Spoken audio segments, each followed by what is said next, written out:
Welcome to Soulfullatte podcast, a weekly conversation between two sisters to help us and our virtual friends online, like yourselves, grow in life and in faith. We're your hosts. I am Qudsiyah. And I'm Samia. And this is season 2. Welcome to episode 8. In this episode, we are talking about a disease of the heart called arrogance. This is the final episode, which is kind of emotional, but a little bit perfect because this is during Ramadan and we need to devote as much time as possible to focusing on spirituality. And as much as we love to do these podcast episodes, they take a lot of time. So I think it's good that this is the final episode of the season. And it's also perfect that we're recording it now because that gives us time to take a little break and really structure ourselves to get ready for the month of Ramadan. I was reading 40 hadith by Imam Khomeini, and he says that kibr is the sense of superiority that exists within a person where he behaves high-handedly with others. And it's when he considers others to be lacking in the imagined merit within himself. So he perceives himself to be superior. So it's all like an illusion. And this perception of the superiority and supremacy over others causes in him a sense of vanity, which then manifests into pride and then arrogance. Wow. I love how it's all an illusion. Like you said, in the beginning, it may not even be there. It makes sense when Allah tells us that, you know, how we were talking about before the recording, nobody's better than anyone except for in taqwa. Because if I think I'm better compared to you in something, it's my illusion because that isn't even the measure. And I think it becomes then even more dangerous if you have a reason in your mind. Because you may have that trait that you're doing. Obviously, you're glorifying it and magnifying it. But I think it becomes even more tricky where you're like, oh yeah, I do have this degree, you know. I have this qualification, so I am awesome. You know? Yeah. And it can be so subtle as well in just the way of thinking. If you have, like, quote unquote, more awareness than someone else, then how you treat them is also very important because it can manifest in your interactions with people. So I think it's very, very subtle, and I feel like I am treading a bit carefully in this episode because it is also a self-reflective episode for me to see, you know, how pride is manifesting in our own lives. This is something that Samia and I spoke about before the podcast as well. We started thinking about how arrogance is manifesting in our lives, even subtly. It's a good time to think about it as well.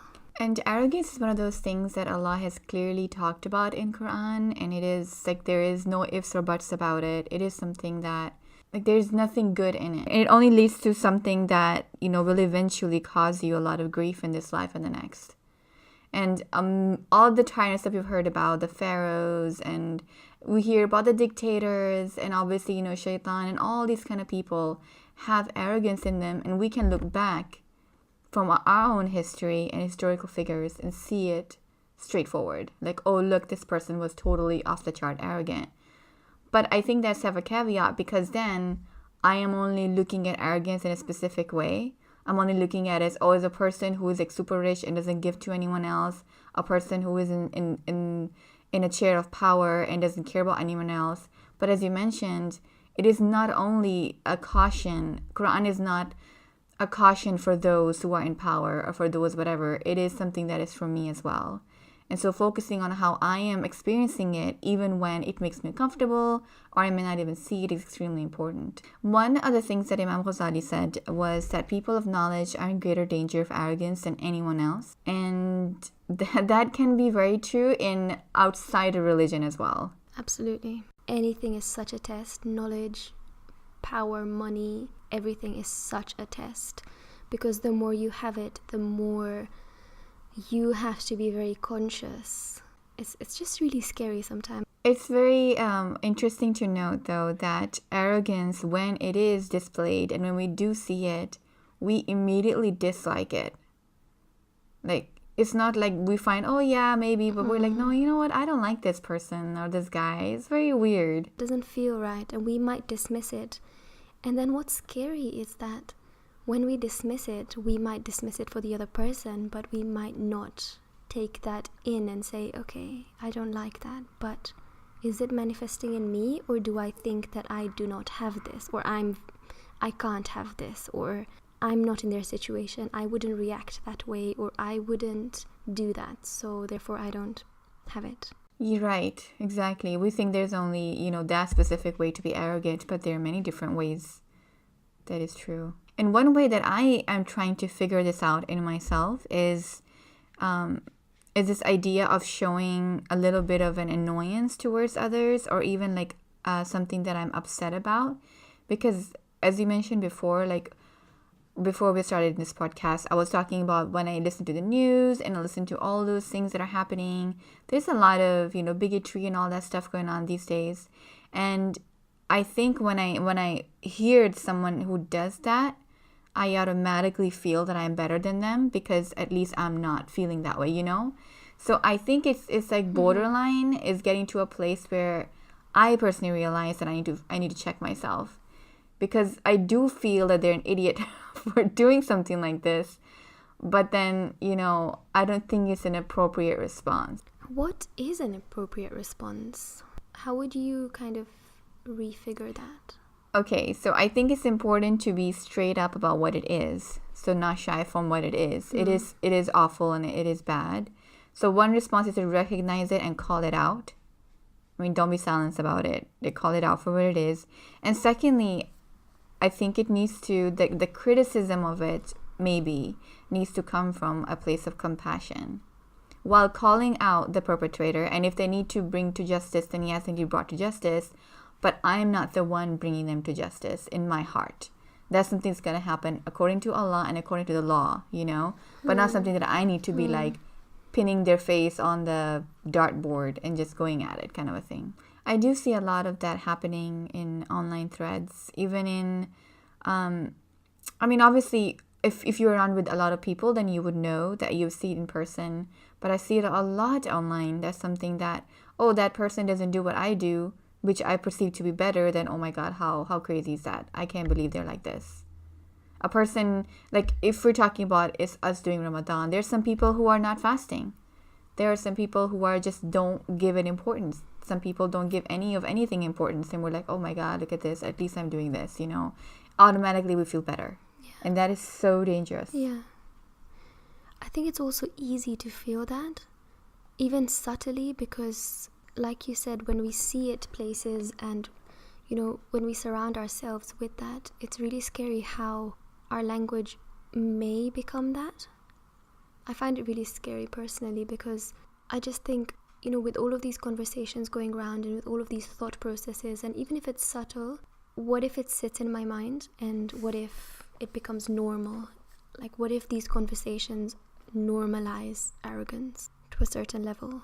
And I think that's a very accurate statement. They do. Eventually, you say it long enough, you're going to start believing it. I always find the connection between arrogance and the heart very interesting, because I always think if I'm arrogant, then I place a lock on my heart myself. With my own hands, I place a lock, because then whenever something is challenged, when I find new information contrary to what I believe, will I be accepting, or will I think, but that information is lower than what I know, or whatever the reason is? Will my heart be open to receiving new information that is the truth? That was amazing. That's such a good point. Like, when you have humility, your heart opens up for the truth, and when you approach things with a humble heart, you can see the truth more clearly. And I feel like Allah helps you see the truth. And probably the psychology behind that is, when you're approaching something with humility, then you're automatically saying that, hey, this is what I know, but I may or may not be accurate. This may not be true. So you're always seeking, and that is something that is to be appreciated. Like, you're open to something better. You're open to knowing more. You're open to, with humility, changing your opinion for what's true.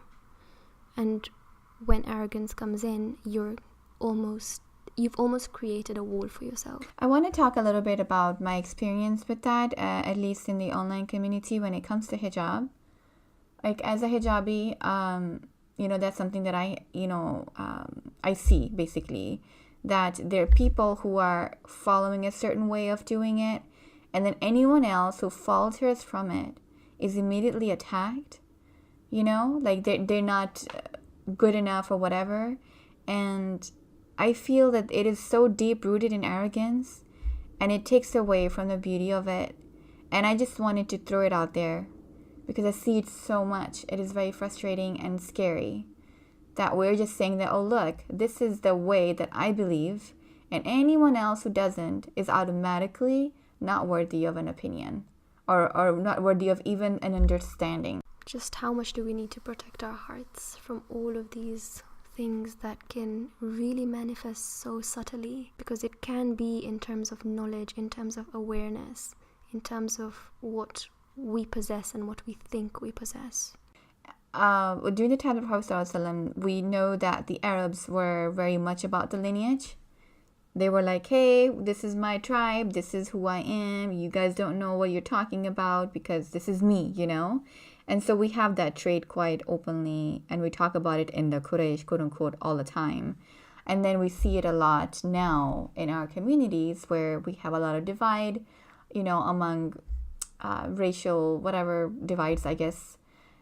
And I think what we just talked about, this idea of arrogance and humility and how everything just kind of pops up, we forget that it does appear in these small little things that we don't realize. It's great that I don't have any issues towards Arabs. I don't have any issues towards, any race specifically or whatever. But that does not mean that I'm immune to that. There's so many ways where I can just be like hitting myself in my own foot. So many ways. It's even in the thought process, even in the language. Like, you don't have to act a very certain way for you to be outwardly arrogant. Arrogance is a sense, it's a feeling, like, of being superior. Even if that's subtle, the moment you feel it, that's where it exists. Yeah, totally. Actually, that's very accurate. Arrogance is a feeling before it's even anything else. You have to start feeling it first. So let's talk about some ways to counteract it then. Some ways that we can... I think we've talked about how this can be identified in ourselves by some of the things we've talked about. So how are some ways that we can be like, okay, I need to fix this? How do we even start fixing that? So in the book that I was reading, Imam Khomeini mentions that it is better for you to meditate upon your state. And it's possible that when you meditate upon your state, your heart may wake up. This is my own understanding. Yeah. When I meditate upon my state, I realize that I am actually nothing. And if I'm anything, then Allah's brought me somewhere. So you know how in the Quran there's that verse that says, we brought you from weakness into strength, and then we took you to weakness again. I'm paraphrasing, but it's something like that. And I always think that is my state, because I came from nothing. I came from weakness, being dependent on someone else to provide for me. And then I grew up, and whatever I had, that is because Allah gave that to me. I came from a very, very, very low place. What you've said has finally kind of cemented something for me. Because Allah says in the Quran multiple times that we have created you from a drop of fluid and all these kind of things. And a way to kind of work on humility is to focus on that. But I've never truly understood it until what you just said right now. That we are where we are because Allah has made it happen. And we wouldn't even be a body unless Allah made it happen. And so I can't even be proud of my fingertips. What do I have to be proud of when everything that I have is given to me by Allah? What have I created out of my own except for these feelings that shouldn't even exist? Wow. Over the weekend, I was peeling some carrots and I peeled like my thumb off. Oh. No, sorry, that sounds really bad. I didn't peel my thumb off. I peeled a part of my thumb, basically. Right. Wouldn't stop bleeding. And then for the rest of the day, I had to be so conscious of everything that I was doing that involved my thumb. And I thought it was really hurting when I touched anything. Buttons, just doing up your buttons. I was so humbled because I was thinking, how long has it taken me to do up my button? Just a small cut. It's not something huge, but that has impacted me in so many ways. So it's almost like it plays into all the parts of my life. You know, something that small. It threw you off balance. And something that is so quite insignificant, and something that some people actually live with every day. Exactly. Right? Like I can think of some people who actually don't have a hand or a whole arm or something, and so I love that you mentioned that, because one of the things I read about how to understand and how to become more humble was to study great personalities. So look at people who are amazing and study them, and suddenly you're like, oh yeah, I'm not that great after all. It also goes into, like, another thing that I read was to tame your desire to want other than humility. So he was speaking about if there are situations that you feel like are too low for you, you know, go towards them and allow them to humble you. Because it's easy for us to, and this is my understanding, that it's easy for us to surround ourselves with the same kind of people, with the same kind of situations that may or may not feed our arrogance. But when we, you know, look at other situations and we think, oh, I wouldn't go there. Oh, I'm a bit better than that. Then going towards that may humble us. Like a reality check. I feel like it's an episode to make us really think, isn't it? It is, because it is very much alive in our hearts, even though I would love to say I don't have any arrogance in me. But I am sure that it's there. The book that I was reading for this basically was Purification of the Heart by Sheikh Hamza Yusuf. Well, his commentary on it. And one thing it said is it is better to simulate humility than to be an outright arrogant person. So even if you feel that I don't know how to do this, I don't know how to fix this, pretend that you are humble. Not coming from a place of self-reflection, not from a place of, well, I'm going to pretend so I can look good in front of other people, but really pretending that, you know what, okay, I do have this humility, I am this person who's not important, and just come from that angle, and inshallah that should help to really see things differently. I would say that humility is rooted in self-reflection. Like, it is all about, well, now I understand what you said about the meditation aspect of it, and just really focusing on who you are and how you personally can improve in your everyday life. And if you're so focused on other people, you can never be focused on yourself. And I think the idea of arrogance comes when you start focusing on other people. I was just thinking that what is one way that arrogance can appear privately? You know, like when no one else is looking, when there is no comparison. And I think it can definitely do that too. That's true. It can. I think it is safe to say, though, that there is no way you can completely reach humility as long as you're alive. It is a constant effort, and you may have issues on one side, and then you may be well on the other one. And we just have to know, what is my trigger? Where is somewhere I constantly feel like, oh, I need to shut that person down. I need to say this, or I need to feel this, like catch it before it even starts. And we have to just be really honest with ourselves. And it's okay, because this is the first step, just realizing. And it's when we say, no, I don't have it. No, I don't want to look. No. I guess that's where we don't realize. Maybe we don't give it a chance to come up. And it can be painful as well, isn't it? When you realize, oh, I do have it. Mm-hmm. This is where it comes out for me. That's not good. But that's a positive step, because any awareness is awakening in that sense. Any good awareness is an awakening. That's what I think, that the moment you realize anything, I term it as awakening, because you've become awake, or you've woken from that state of slumber. Right. Where you didn't see it before, but now you do. Now it's what will you do about it? Final point I would like to make, though, is this idea of humility and how it does not translate to humiliation. Like, we're not in the business of humiliating ourselves just so that we can achieve humility. because we are still created, as we talked about in season 1, that we are created with honor and dignity. Allah created us with that.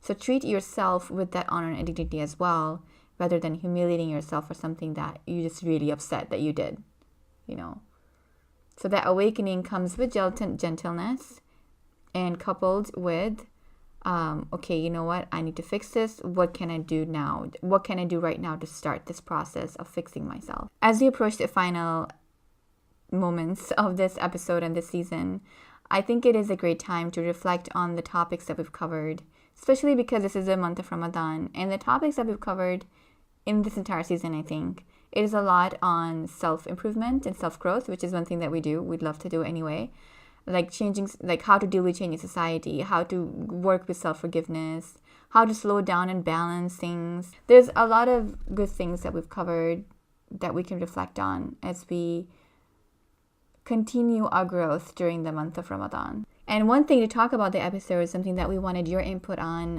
episode 4, when we did an interview with Coach Nobira. It was something that was kind of crazy and exciting, and we wanted to know if you were interested and you enjoyed the process, and if you would like for us to interview more sisters out there or whoever who has a lot of good stuff to offer. And thank you very much for being part of this season with us. I also want to say that as this episode comes to an end, this season comes to an end as well, and seeing that it is the month of Ramadan, I would really, really love to ask you to remember us in your du'as in this very special month, and please pray for us to just receive Allah's goodness and barakah, to just be better versions of ourselves every day. And please, please, please keep us in your du'as so that we can continue to do what we do with sincerity and our heart in the right place. If there's something that you've benefited from today, we'll be so grateful if you'd share it with someone you know. It would help us out a lot if you'd review it on your favorite app and also subscribe to the podcast. You can contact us at Soulfullatte Podcast on Instagram and write to us at soulfullattepodcast@gmail.com. We'd love to hear from you. Until next time, keep growing.